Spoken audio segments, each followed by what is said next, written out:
Leland, I think it's because they think that they can get away with it.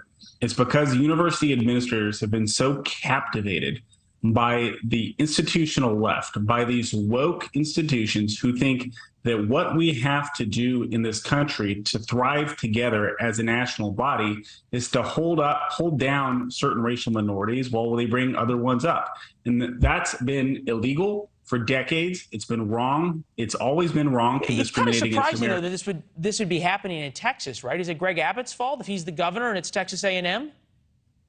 Leland, I think that what we are seeing in Texas is just a symptom, is just a little glimpse of what's happening all across the country at other universities and other places. The fact of the matter is that No, I understand that, but you'd think that the governor of a state would not allow this kind of behavior in his state, right?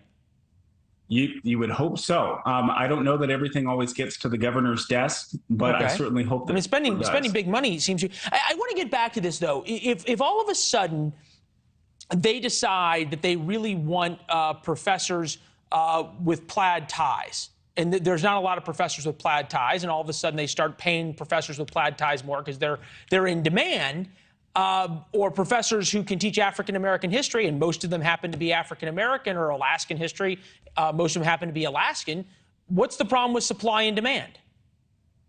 There's no problem with selecting people based on their aptitude, based on their skills. And if we pay them more, if we pay somebody who teaches African-American history or Alaskan poetry more than Professor Lowry, you wouldn't have a problem with that then?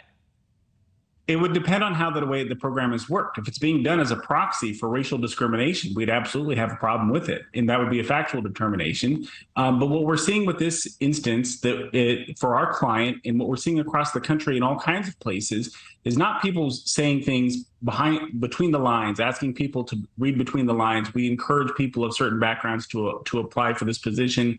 We strongly promote these ideals of having proportional representation amongst our faculty members. What they are saying now is blatantly, we are looking to hire people of this background and the other background, and people of the other backgrounds, you're not eligible to apply. And that's flat out wrong. And no matter how you structure the program, you cannot do that as an employer. You can't do that in Title VI. It's interesting you say employer, because this is different a little bit because it's a public institution, so you're bound. The institution's bound by different laws that you all point out in your suit. There's a lot of companies, though, that have done proxy versions of this. Google, Pfizer, Microsoft, IBM have excluded white nation applicants from fellowships. Amazon offers Black and Latino Native American entrepreneurs a $10,000 stipend to launch their own delivery startups. We're hearing about banks offering no down payments in predominantly minority neighborhoods. Does the same rule apply?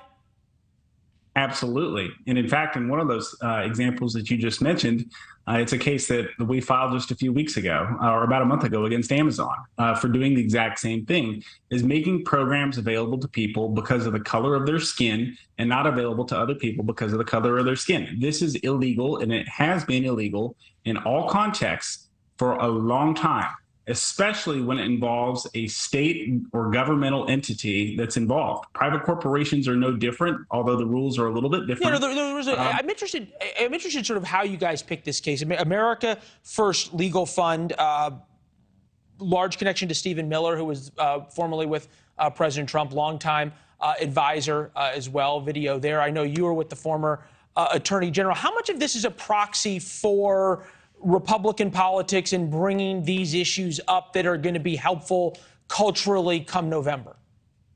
Leland, I don't think that it has anything to deal with anything that's going on in November. It has nothing to do with elections. This has everything to do with doing what's right now for the American people, being willing to step up and engage these righteous battles. The idea, I just want to understand, has Professor Lowry been hurt at all through this? He still has a job. He's still being paid as a professor, the going rate. How has he been injured? He is being injured the same way that any other injury would come to someone if the roles were reversed. Picture yourself as an African-American applicant who wants to apply for a job at some prestigious university or at a private corporation, but the private corporation says Black people can't apply. that harm, his inability to even apply for a program, is a harm in and of itself. It's something that we recognized and it's been widely accepted. All right. Hey, counsel, it's good to see you. Thank you. Come back if you get an injunction, all right? Sounds good, sir. Right. We'll do it. Thank you. Thanks for watching. Go to newsnationnow.com to find NewsNation on your television provider. And don't forget to subscribe. Click the red button to get more of NewsNation's fact-driven, unbiased coverage.